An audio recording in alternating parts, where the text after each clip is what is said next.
नाज़रीन, मैं हूं मरीम खान और आप देख रहे हैं पाक न्यूज टीवी। खबर शामिल करते हैं इस्लामाबाद से। हमारे नुमाइंदे मुनव्वर अब्बास की रिपोर्ट के मुताबिक वजीर आला खैबर पख्तूनख्वा अली अमीन गंडापुर ने कहा कि बानी पीटीआई के अहकामात आने तक हम डी चौक से आगे नहीं जाएंगे। इस्लामाबाद में कम्प्लेक्स चौक पर कारकुनों से खिताब में वजीर आला खैबर पख्तूनख्वा ने कहा कि बानी पीटीआई ने हमेशा पुरअमन रहने का दर्ज दिया है। उन्होंने कहा कि बानी पीटीआई के अहकामात आने तक डी चौक से आगे हम नहीं जाएंगे। इससे कबल खैबर पख्तूनख्वा से आने वाले पीटीआई काफिलों के शुरा इस्लामाबाद के रेड जोन पहुंचे, जहां उनकी मुख्तलिफ मुकामात पर पुलिस से झड़पें जारी हैं।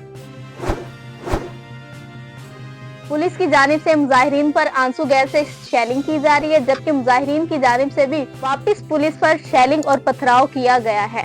डी चौक पहुंचने वाले पीटीआई के 200 से ज्यादा कारकुनों को रेंजर्स ने पीछे धकेल लिया है, जबकि बुशरा बीबी और अली अमीन गंडापुर जिन्नाह एवेन्यू पर 7th एवेन्यू के मुकाम पर पहुंच गए हैं। पीटीआई के कारकुन बुशरा बीबी और अली अमीन गंडापुर से डी चौक जाने पर इसरार कर रहे हैं।